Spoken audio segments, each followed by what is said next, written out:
is how can we ensure that in that separation, as many people remain as happy as possible? And whether by that I mean mothers, dads, and kids. There's a lot of pain, there's a lot of stuff that people look back on and go, I could have handled that differently. They've made themselves unhappy, they've been unhappy, and kids have suffered. So there's a lot that can be avoided with a bit of, support guidance. So yeah, that's sort of an area I'm pretty interested in and yeah, just passionate about, I guess. My parents got divorced when myself and my other two, my brother, my sister, were older in age. So for the most part, we were adults when they separated. So we weren't very young. So Mm, we knew what was going on, and we were able to, for the most part, function because we're adults, even though we saw signs that it wasn't a good marriage and was a healthy relationship. Individually, they're pretty good people. They just weren't good together and they weren't mm. good parents. Sometimes I think that the parents seem to minimize how aware the children are and the impact. So why do you think that is? It's difficult to tell. Children are a lot more aware than we ever give them credit. I mean, they come into the world with some form of capacity to read their environment that's beyond words, because when they're born, they don't have the words. There's a lot we think they're not getting, but we know impacts them.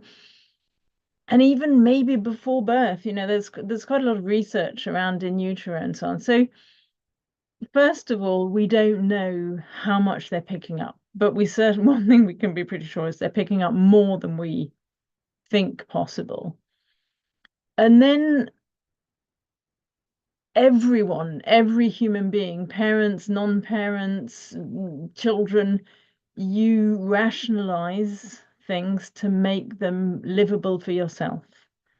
So parents have a story. We all have a story. It's not just parents. It's not, and I'm definitely not saying, people invent a story to make things more comfortable for themselves, but that's what our mind does. Our mind gives us a story, a way of thinking that means we can exist. So parents will have a narrative that works for them, where they think everyone's okay. And I think that could be potentially dangerous, right? Because you're thinking, it's like, well, let me take a step back. It's like when someone says that, well, I'm staying in this relationship for the children, which is fair, but the children see the unhappiness, they see the chaos, they see the toxic behaviors, right? Not Yeah. knowing that you're putting someone through this, as we discussed earlier, right? The slow burn of trauma, right? Do Hmm. you think that maybe the parents have either convinced themselves it's not that bad, or they've convinced themselves that the children aren't aware, or maybe it's something else? That's a really interesting question. And I do have to share part of my own experience when so my eldest daughter's dad and I split up. And when we split up, things hadn't been great for a while. And when we split up, sort of, he left the house and I sat with her and I was like, you need to know whatever happens, I won't separate you from him. If you want to go and live with him, I'll be sad, but I will absolutely respect that. And I want what's best for you and so on. And she let me speak like that for a couple of minutes and said, Mum, you could have done this 3 years ago. I was just like, okay. So you're absolutely right. And so I can go, why was I doing that? And I was just trying to give her as much as I possibly could. And it didn't get too bad. So, it wasn't huge. The consequences weren't huge. She was, I don't know, old enough to see that we weren't getting on, and I guess she was expecting it and going, it'll be easier to live with them, separated. Um, but yeah, I think like every parent, most of the time you're doing what you think is best for your kids with whatever story you need for that to happen. Do you then think the impact to women is different than the impact to men? If so, why? Or if not, why? So I think, yes, the impact to women is often different. Um, a couple of, well, there's several reasons, and probably many I don't know. But one of them is that the children often stay with them, you know, the majority of the times. And it's not always the case. And, again, I have absolutely no judgment on, how that works. But effectively, in practice, the children often stay with the mother. And so the women have a sort of trying to rebuild themselves phase and look after kids. And there's the whole emotional well-being. The kids are torn, they'll be lashing out. And so there are often phases where it's quite difficult. And it's very tempting at that point, I think, as a mother or as a father, if the dad's in that situation, to try and rally the kids round to your own cause, or to just make it that comfortable for them because you're trying to protect them from everything, and sort of have the other parent as a scapegoat, they left sort of thing. And that's a root of a lot of the problems. It's an interesting place to try and be, where you're separating from someone. So you obviously have reasons. Maybe they've left you, maybe you're really hurt. And you're having, effectively, if you want things to go well for the kids, you're having to treat that person with utmost respect and carry on telling your kids how amazing they are. It's a difficult place emotionally to be. It's a difficult place to rebuild from. And I think dads have it maybe a bit less. Those who see them, maybe less of the time, simply because they probably have more time to rant and vent. And then when they're with the kids, they're with the kids, they're playing, they're having fun, they're doing what's important, sticking to that. That said, doesn't mean it's easy for them either, definitely. It's harsh whichever side you're sitting on. And I think socially there's an expectation that it's the mother's role to make sure the kids are okay. In practice, I've seen the reverse. I've seen plenty of men take responsibility, have the kids. But the social image is still very much on women. And so there's social pressure that's there. Yes, because when I speak to like the women I work with, what they share, because many of them are divorced, and many Mm. of them are in the ages of 55 or older, so they're Mhm. like, of my mother's generation or of, well, the generation before me, and to them, like dating was one way, right? Because you date with such intention that you ultimately would have ended up getting married, right? So a lot of them are married, and as you would know it, what does the stats say? Like around the 10-year mark, that's where divorces tend to peak, right? So a lot of them got divorced around that time. Mm. So they got married in their mid to late 20s. Now they're in their late 30s, maybe early 40s, until they start to figure out and say, okay, I want to date again. But they have like this divorce cloud, as I call it, Mm. hanging over them, right? So everywhere they go, they're known as that, not necessarily because people are aware of it, because that's what they feel. So they come across as that. And one thing that I did notice with a few of them is when they were trying to get back into relationships, they began to realize that they were accepting things in their older age that they wouldn't accept in their younger age. And sometimes I always wonder, is that because some people feel that when you're older, divorced, you're not able to get a certain type of person. So now you're lowering your standards. Now you're okay with being mistreated, okay with being disrespected, okay with the person canceling plans without any reasons why. Um, you've worked with parents who are separated. Do you see them navigating life in a way that maybe they wouldn't previously, but now they're doing so because they're feeling that if I don't change, I may end up alone forever? I think what you're saying probably applies to, and I'm going to say women in particular who've been in abusive relationships, not so much others. Others, I think, and you know, maybe some women who've been in abusive relationships too, at one point get to an age, you know, most women were, I think, where they let go of a lot of things. And some of the acceptance can be, well, actually, that wasn't important. You know, did it matter that the washing up wasn't done? No, as long as we, you know, can we afford a cleaner? Yeah, then let's stop arguing about the cleaning, sort of thing. Whereas possibly when you're younger, it's, you take it for, you know, a sign of lack of respect to yourself. However, I think women who've been in abusive relationships, yes, drop down on standards massively because they've been to hell and back. So if anything's not hell, it looks a lot better than what they've experienced. And yes, there's that. And it's funny because hearing you say the divorce cloud, it reminded me of a client, and she'd been separated maybe for 5 or 6 years by the time the actual divorce came around. And it was really interesting because the separation had been as amicable as it could be. They lived not far from each other. They had one son. He went between the two. Problems started and things became nasty at the divorce. Really unexpected to everyone to herself and in her surroundings. So there are different layers of what different things mean to us.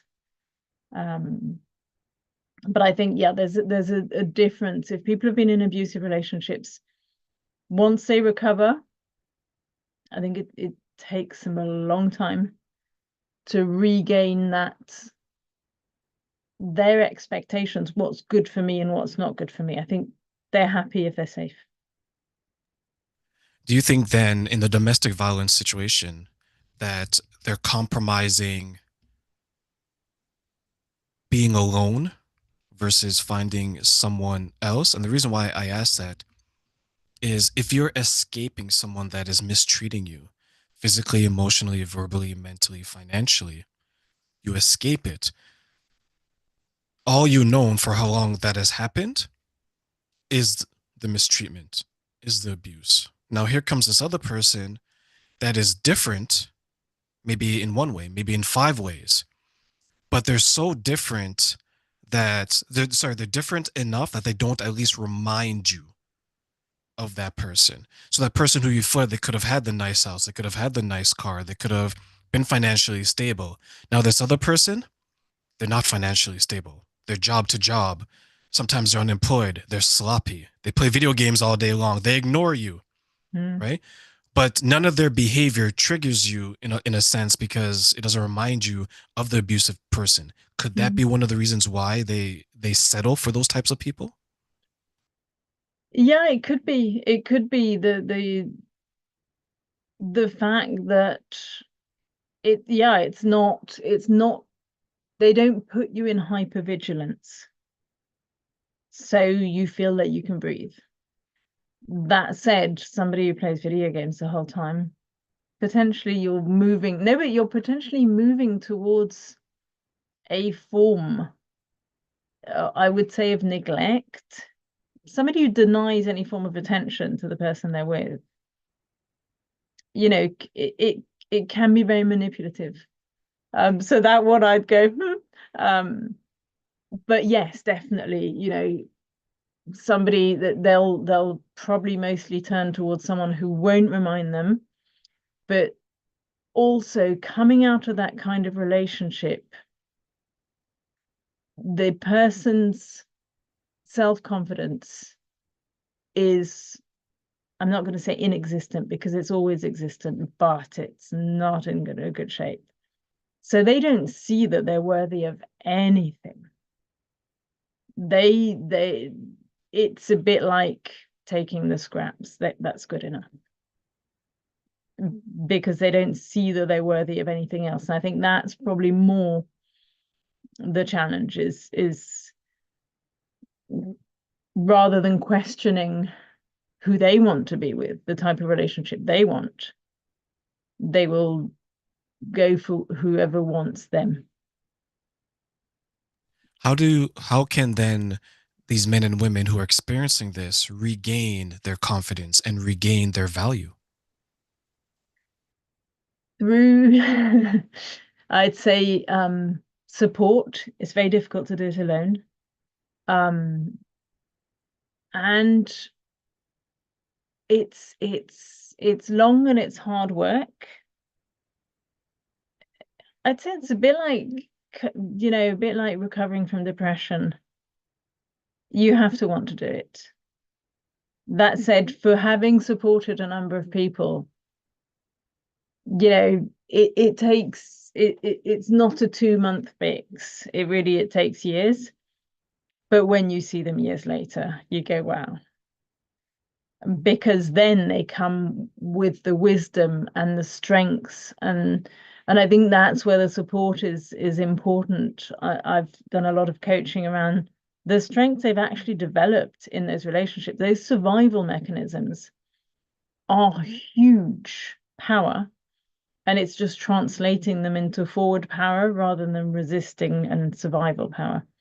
But they've learned so much about themselves, so when they do grow, it's really very beautiful and very humbling, because you just go, wow, if all of us could cover that ground, it would be quite exciting. They cover so much ground. What are some of the obstacles that the people, sorry, that you work with face when they're trying to rebuild their life after divorce or after separation or after being abused? They're very different. Abuse is very different to just, I'm going to say, normal divorce or separation. The levels of lack of confidence are not the same. The obstacles around abuse are essentially shame, not being able to talk. Nobody goes out into the world and says, I'm just glad I'm just out of a violent relationship, and expects other people to turn around and say, wow, well done you. So nobody ever talks about it, and yet these women are amazing. I had a conversation once with a very knowledgeable researcher on courage, and I asked, and this is somebody who spent 30 years working on courage, and I asked this person, I said to her, so, and the definition of courage was doing something worthwhile, something worthwhile despite the fear. And so I said, so people in situation of domestic violence demonstrate courage, whatever they're doing, whether they stay or whether they leave. She looked at me and said, nobody in 30 years asked me that question. And I was like, she's like, I love it when I get a question. And I was like, has nobody written on courage and domestic violence? She's like, no. So nobody considers, because effectively, whether you stay and you feel your life is at risk, be it your internal life or your physical life, or whether you leave with all the fear that takes, you are displaying huge courage. And nobody, goes out there going, I'm going to tell somebody about how much I've been abused, because they're going to see how courageous I am. So we have I think there's a huge social problem, and then there's the shame that goes with it. And it's not like they're barriers, those are mountains. They're huge to overcome. Those are the biggest things to overcome.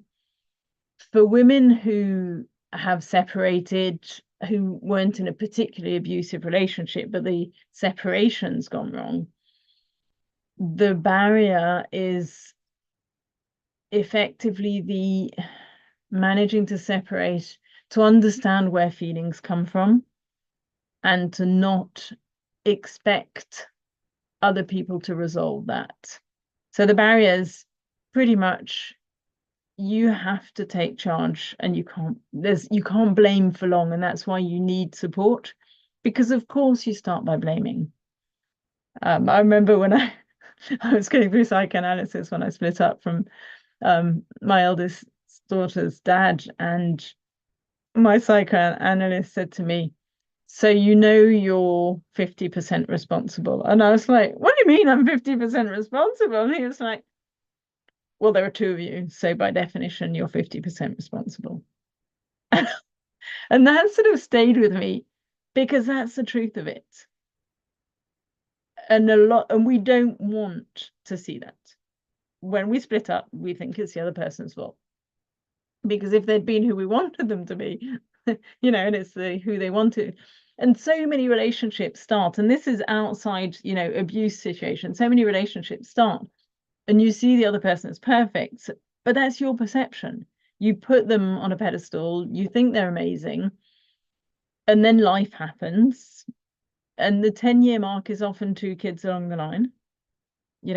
Have one, wait till it goes to school, have another, and it's like, and then when the second one's in school, then it falls apart. And it's a huge, people have long periods of their life where they feel they've been betrayed, when in fact it's just life is carrying on.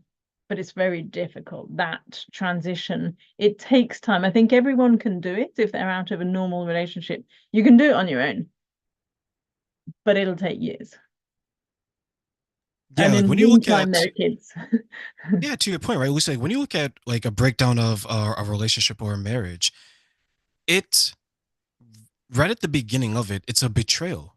This person that you have invested in, right? You've invested your time, your money, your resources, your feelings. You invested it into this person, into this relationship, into this structure in so many ways that you wouldn't invest in anything else. Like you don't invest in your friends the same way, well, God willing, right? You don't invest in your work or anything like that. And then when it ends, because despite popular belief, there isn't a mutual divorce, meaning that two people got together and said, "Hey, Lucy, you know what? I don't like you, and I know you don't like me. So how about we go our separate ways?" Right? It's usually, "Hey, Lucy, you know what? I don't want to do this anymore because I've already made up my mind over a period of time, and then you're caught off guard. You may have had an idea that I wasn't happy. You may have an idea that, okay, something's a little bit off with terrain, but ultimately you don't ever think it's going to reach that point. And then what happens is that now you have to go from 28, let's say nice round number, let's say 30. You're going from 30 to 40. Your identity was what? We're married.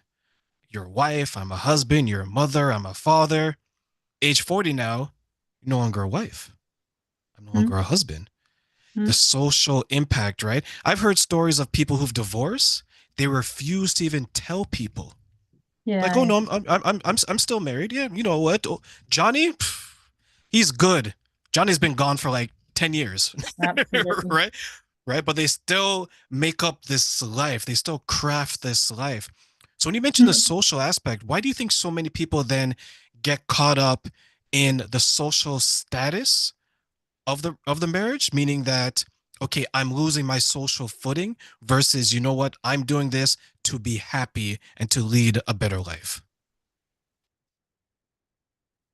I think there's a lot, you'll see that mostly in women. And it's because society for ever, well, no, modern times, has defined women as the wife of. So you introduce someone, this is Lucy, she's so and so's wife. You don't hear it as much the other way around. So there's very much a social aspect where, it wasn't so long ago. I found books of my parents. My parents were very, very forward thinking. So these are the things they sort of kept just out of fun. Books about etiquette, about what women could do. And these are books that go back to the 50s. But there's still a lot of that around. It's like, one of my close friends, her dad had said to her, she's extremely intelligent, and her dad said to her, why do you want to, why do you want to study? Just, look, make sure your looks stay, and find a good man. and this, there's still that element. I've been seeing a lot on social media in the last 3 weeks, I'm afraid, of rallies of women saying no. I mean, women saying women's role is being at home and looking after the kids. And so there's still an underthought that is what a woman is there for. So take away that, not everyone, but some will, struggle with not being able to have that identity. Plenty of people stay married just for the sake of being married. I mean, you're talking about people who are talking about the person if they're there, but loads of people don't divorce because they don't want to be unmarried. So I think mostly it's social, and then I think there's the betrayal is huge. And don't get me wrong, the betrayal is perception, because effectively it's just two lives carrying on. And it's funny, you're right, you don't see people say, okay, I think you don't love me, I don't love you, let's separate amicably. That doesn't happen. What I have seen happen is people realizing and waiting for the other person to realize, waiting a year, waiting 2 years. And that goes pretty well. I mean, that's about, because it's sort of, there's something quite beautiful about it. And obviously those are not situations where there's any abuse, but just respecting the other person until they've got to that point, if they're going to.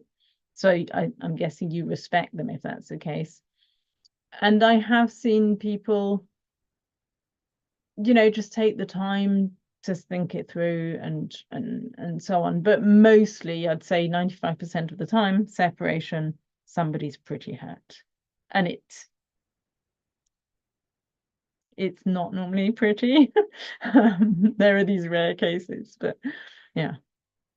Yeah, I can see even the person who initiates it, they're probably upset too because they've lost something, right? Even though they've come to terms with it because they're the one who's initiating it.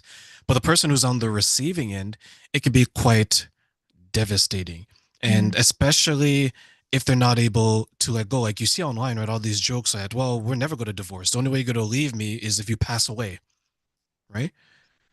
Right, like that. This is how like some people would think. And to your point about like the rallies and things like that, there's a group of people that still believe that women should be barefoot and pregnant, right? Every 12 years you have a child, right? In the kitchen, barefoot and pregnant. And I get that. Like, I don't think they literally mean that. I think they probably mean that, okay, we want more of a traditional role because traditional roles worked. And to a point, I can see the benefits of that. And I can also see the other side because, like anything, people will manipulate it for their own intentions, right? They want to get someone who's naive. They want to get someone who's innocent. They want to get someone who's going to be easily controlled. So I can see that side as well. But my concern for those who want to get married and have it in a healthy way, and maybe you've seen this with the women you work with, is that when someone divorces and when someone divorces, what sometimes happens is they will announce it to the world, like you have divorce parties now, and they'll talk down they'll talk down on the opposite sex, and then that'll rally people around them who gives them a temporary feel good sensation, right? Like, oh my God, like, you know what? They're making me feel nice. Everyone is applauding me that I'm divorcing. And then as soon as you sign off from your Instagram, your social media, your Facebook, your TikTok, you're alone. But sometimes what doesn't happen when they're alone is that because they're able to just log back on and get instant gratification, they don't ever take the time to heal, to work on themselves, to figure out what do they contribute, back to your point, the 50%. Why do you then think so many people are missing that 50% peace, whereas there's something that they have to work on because there's something that they contributed to the ending or the dissolving of their relationship? I think mostly we think we're doing the right thing. So we've been doing the right thing for years and it fell apart. So it's pretty logical we think it's the other person's fault. Even though, take a step or 10 years back, you go, yeah, of course. But I think it's that dream that's crushed. There's a really interesting sort of Asian metaphor around any form of hardship or trauma, and it's like taking a vase and wanting, and you break it and you try and it's, I don't know, some kind of china, ornate china, and you're trying to make it back into the same vase, but it will never be that same vase again. So that healing process is effectively going, that vase was beautiful and you have photos of it. It doesn't, it was there, it was beautiful, but now it's not a vase. What do you want to do with it? You can make a mosaic, you can polish some bits, make some jewelry out of it, you can lay it down so the car goes over it, and it, what do you want to do with it? But those are the pieces you've got. So all the elements are there, they can't be put back in the same order, and people for a long time seek that same order, those same habits and so on. And that's why people go, as you said, that they'll talk the other person gender down and then sort of surf on that for a bit, and then they'll go straight into another relationship and do the same all over again, hopefully faster because they'll see the signs quicker. And it's a pretty normal thing to do, but again, being aware, being able to say, yeah, I'm on the rebound right now, so don't trust me, is helpful for whoever's opposite, because otherwise it's just a yo-yo of people getting hurt, or just taking that time to take stock and go, okay, who am I? Because also when you've been with someone for so long, you lose a bit of your own identity. There are elements you forget, and it's pretty often you see people turn back to exes they were with before, or they need to get that sense of who was I before, but they're the only person who knows who they were before. So if they want to do that without all the pain, working just on who was I, what was important for me then, what's important for me now, and how do I grow from this situation rather than let it pull me down. And then if there are children involved, it pulls me down and it puts the children in an impossible situation. Whereas choosing to go, okay, this is rough, it's never going to be easy, but I'm going to grow from it, I'm going to learn from it. Not only are you putting the children in a situation where they can carry on loving their parents, and even if one of the parents is not the nicest, most kids love both their parents. It's really difficult to just go, no, that person's a bad person. Well, they might be a bad person as a partner. Very often it doesn't mean they are as a parent. But also, if you can do that, if you can grow from that situation and learn from it and take that time, you're modeling the number one skill anyone needs in life for your children. You're teaching them resilience. You're showing them how to face adversity and grow from it. And one day as a parent, you won't be there. And that's a skill. It's, to me, if there's one thing I could give my kids and be sure they've got that, it would be that. It would be that ability to embrace challenges so that we can grow from them. Because pretty much, unless we die before everyone else, we are going to need it. But it's true, if I'm lucky, I'm going to need it.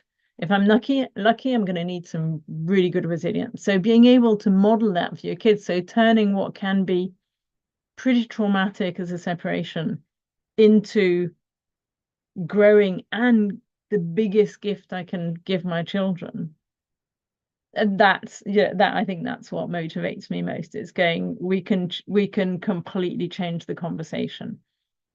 But it takes a long time on your own, and the kids grow up fast, so that's why, you know, support sometimes helps.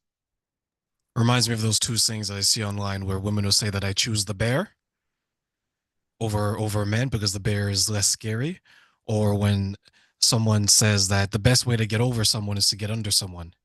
And it's always interesting that in both of those sayings, there's a sexual element to it, right?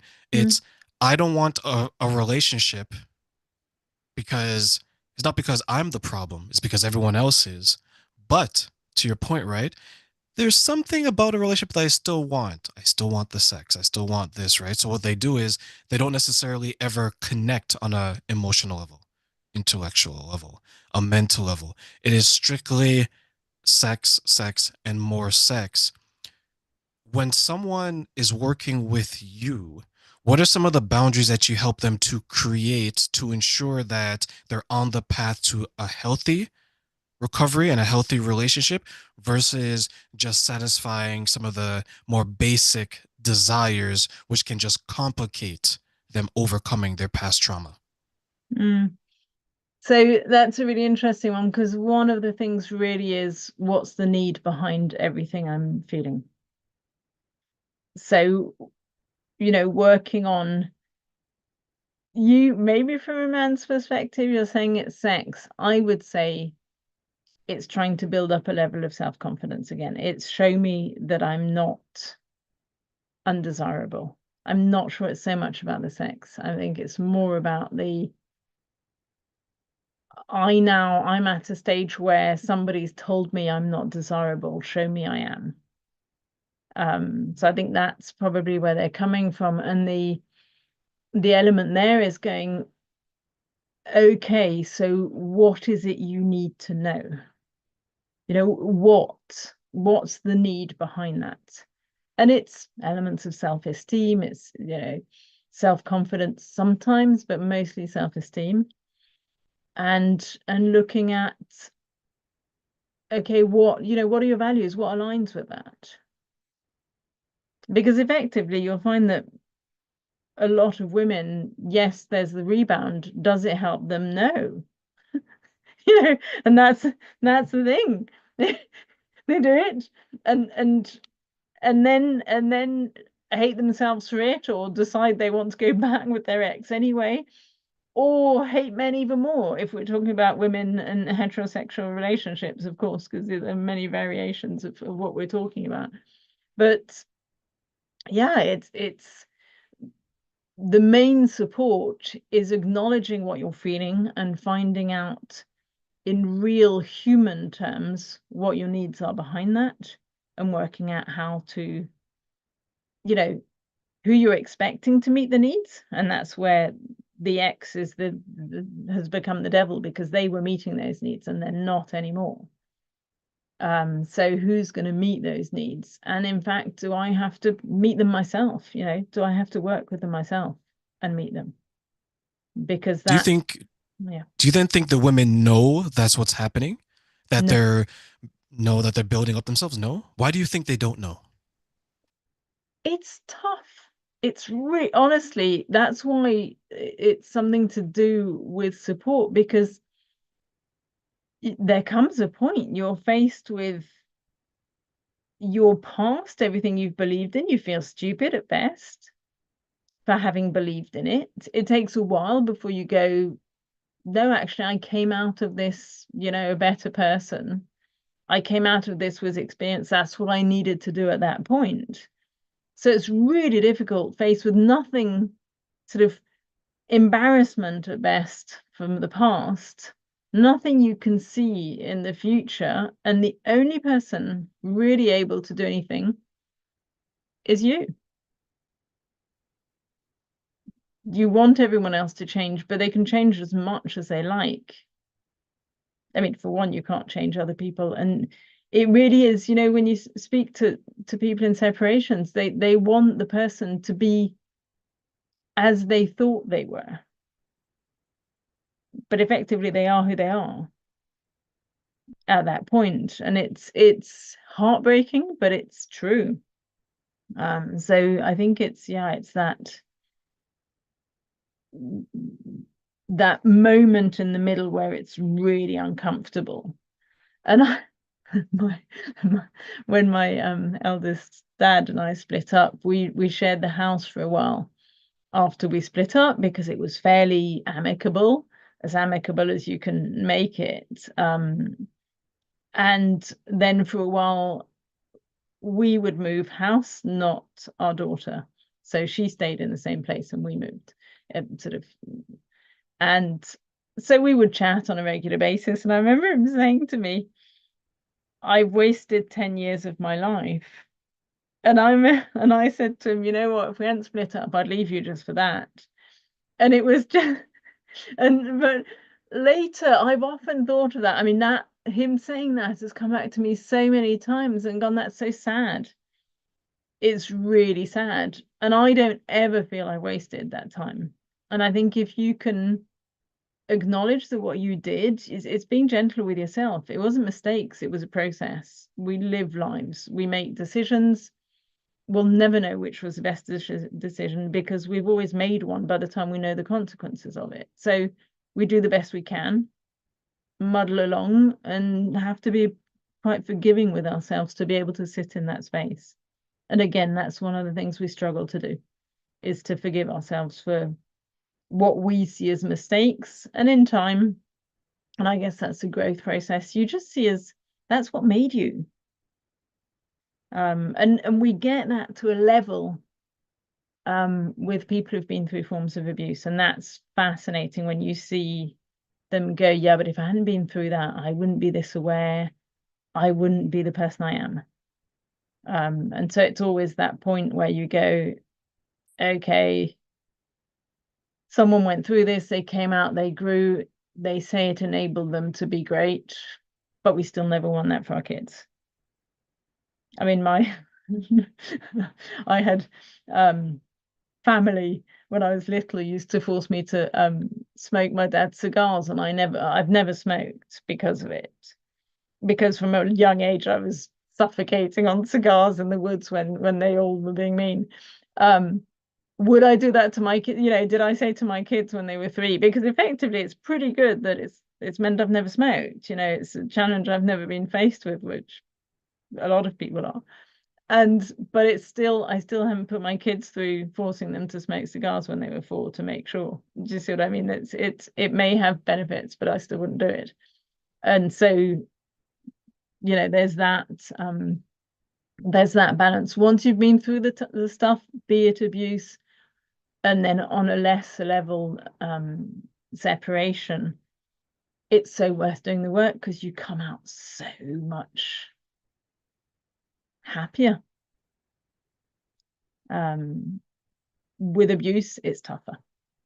I work with some domestic violence non-profits, and the women there go through 2 sort of rotations of therapy before we start looking at, okay, what did you develop during that time? What are the real skills you have that are pretty unique to you? And how can we transform those from being something you're ashamed of to something you can leverage and be proud of, because you have that stuff that so many people don't have. I mean, that courage. I don't know many people who have as much courage as women who've been through abusive relationships. It does take courage to escape it. And it does take courage to acknowledge that this isn't the type of relationship for you. And to your earlier point, right? Like if you're married to someone for 10 years and it ends, in I would say probably most cases, it isn't a waste of 10 years. There had to be some good times in those 10 years, or some good years. The problem that I find with men and women who in those situations is that there's a point in the relationship where they can go left or they can go right, because now they're questioning the relationship. And what happens a lot of times is that people will say that, okay, I maybe should do this, but I'm going to compromise myself in a way that I'm not necessarily comfortable with, but hopes and dreams, baby, and they go down this path. And then Mm. when that problem comes up a year from now again and it worsens, they look back and they're like, you know what?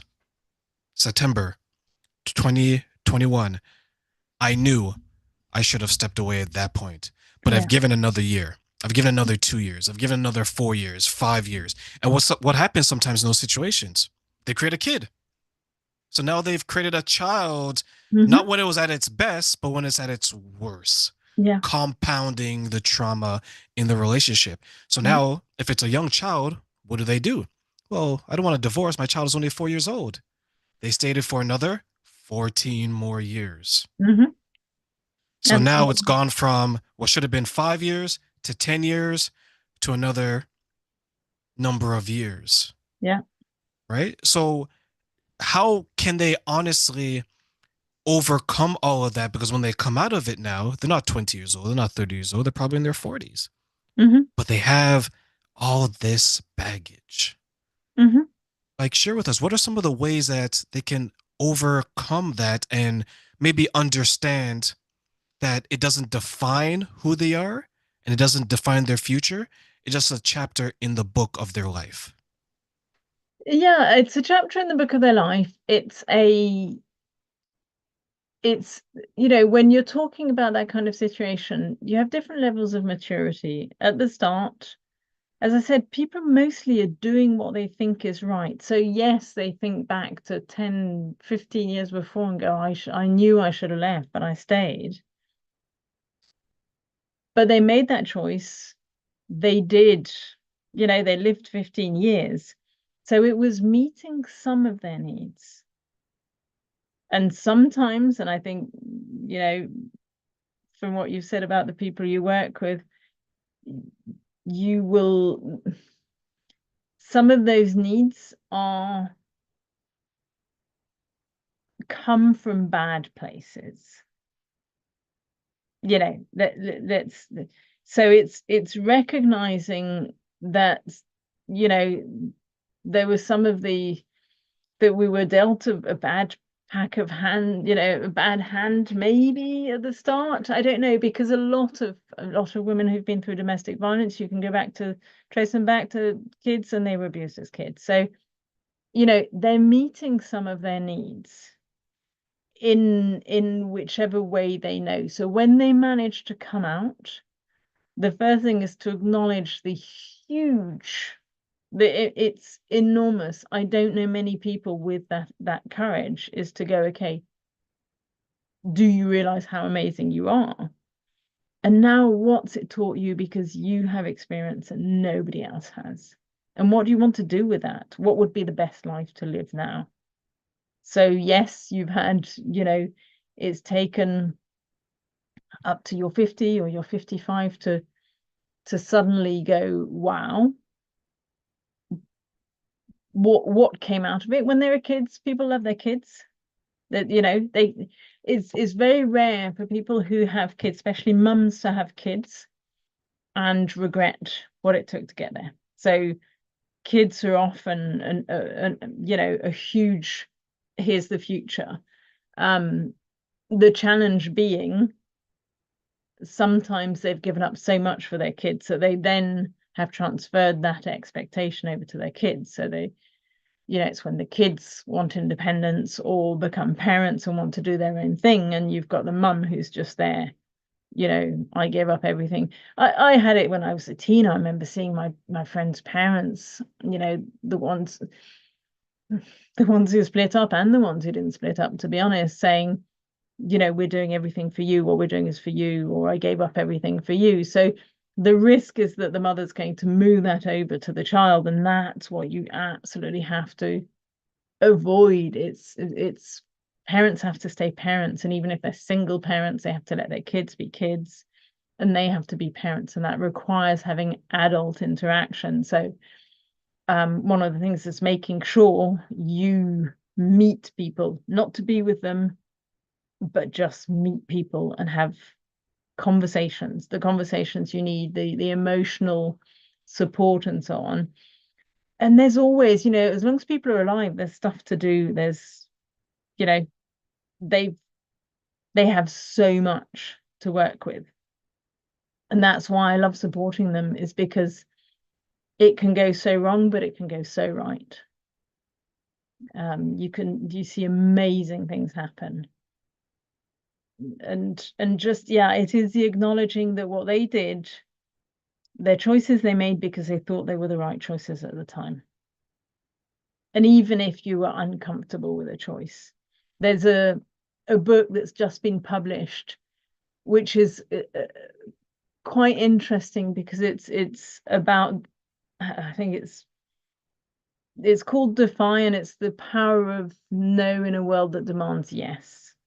And I would suggest anyone read it. It's not about couples at all. However, it does describe that moment where the sort of process of saying no, and there is one of those moments is that moment where you feel something's not sitting quite right. You start to acknowledge it, but there's the just before that moment, and there's that moment. And often it's hindsight when you say, huh, I knew. But if you didn't really know. Do you see what I mean? It's hindsight that tells you knew. And you know, I had that with my eldest dad. We'd been together for 3 weeks, and there was just something small came up, and I was like, oh, you know what? It doesn't matter. Let's just leave it where it is. We weren't. And he's like, no, I can change that. And hindsight's like, oh, it should have been a sign. You know, it really should have been a sign that I was already prepared to let go 3 weeks in. And 13 years along the line, we split up. Loads of stuff happened in between time that was amazing. So I don't regret it. But resilience is my thing very much. And I was determined for my daughter not to suffer. I mean, not to suffer any more than necessary. So, you know, I had prepared for that. I was probably the one who knew it was going to fall apart. And I prepared for that. I prepared myself for coming out comfortably, not so that I could leave and go, haha, look at me, so that I could leave and ensure my daughter could be happy. But it took, I'm going to say, a good 3 years working on myself to get there before I could leave. So could it be then maybe that some people either give up too quickly or easily, or some people stay in the relationship longer than they should? I think both can happen. I mean, we have a system nowadays where relationships are, and it depends on generations. We've very much got three phases of generations. But there's a whole generation where, you know, it's like, I'm probably not aware, I don't know which apps are around, but just taking Tinder, because there are plenty others. But it's like window shopping. So, you know, it makes things very complicated for relationships, because effectively it goes beyond that, oh, I got together with someone and I thought they were like this. It's, you have an image, you can make up the perfect person. You know, it's a bit like seeing clothes on a model in a window and then putting them on and being annoyed that they don't look the same. Well, yeah. No, but do you see what I mean? So there's that's really complicated, and I think there are situations where people don't give it enough time, don't give themselves. People get together for very often the wrong reasons. You know, we all have areas we're stronger and areas we're weaker, and we tend to go towards the people who strengthen us, who make us feel happier and stronger and more confident. But the problem is, when we grow and fill our own gaps, we don't need that person as much. I mean, I think if I'm honest, I don't think anyone should be allowed to get married before they're 35. I think we should all mature mature more before attaching ourselves lastingly. And I say that because modern society means we evolve on on parallel paths, but sometimes the parallel, you go into different workplaces, you meet different groups of people, you have different. Beforehand, you went with, and I'm not saying it was ideal, but the woman went with the man's social environment and so on. So, stay at home mums, basically, they had the same social background. They had the same friends. So all that sort of developed, everything developed together. Now it's very difficult. So it requires huge communication, and we grow, we change, we mature. So yeah, I think the main, I don't know if there's an ingredient, but knowing oneself is definitely going to be the answer to a lot of things. But then getting people to believe you is a whole other challenge. But at least if you know yourself, you know what you're compromising, you know what you're giving up on, because you always are compromising some things, but you have to go, okay, is that something I can compromise on?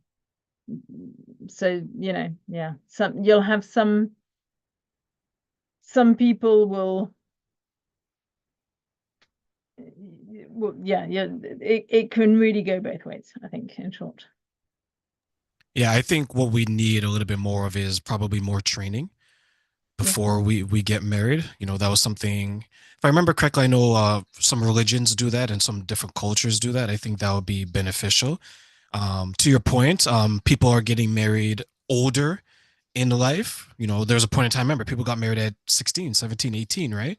So that has been pushed back because the life expectancy has increased. So maybe that's one of the reasons why that has happened, as well as we spend more time in school, or less time on the farm, and things like that. So I think maturity definitely is key, not only from maybe a social aspect, but from maybe like an educational, from maybe a culture, maybe a spiritual, maybe an emotional aspect. I think a lot of people still have healthy relationships overall. It's peaks and valleys in it. The only concern that I have is that people who want to get in a relationship, sometimes they only see the dark side, and sometimes they grew up in the dark side, so their skew of what a healthy relationship is gets warped, gets skewed in a way. So as we close, what are maybe some tips that you can share with people to help them view relationships in a healthy way and work towards achieving one? Absolutely. And I think part of what I do is to avoid that cycle, is so that kids, can even see people separating and still you have a relationship with the other parents when the other parent when you separate. And it's funny, I run workshops for young couples, and I say young in they've not been together for long, rather than age-wise. And one of the things we do is work on, and I do the workshops before big decisions. And yes, religion does it sometimes, and it was done more beforehand.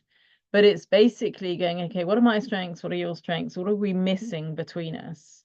If we look at it, where will we need resources? How do we want to educate kids? On our values, are we aligned, and so on? And just being aware. I think being aware of who we are and what we need and why is a big plus if you're entering into a relationship. And I think what I've learned over time is that you can have a good relationship when you don't need a relationship. And that means being happy with yourself. And it's funny, my parents stayed together till they died. They were together 60 years. They still phoned each other 3 times a day. My father couldn't go to the supermarket. My mum phoned him. And what I saw them do was respect each other's difference. They were very different people. They adored each other, but they had massively different interests, and they respected that they didn't have the same interests all the time, and that one would go off and do one thing and one would go off and do the other. And they allowed each other that space. They respected the other for who they were, not for for how they made them feel. And there's a risk that way, because you see people falling for people because they admire them. It has to be a balance of, how do I feel when do I like myself when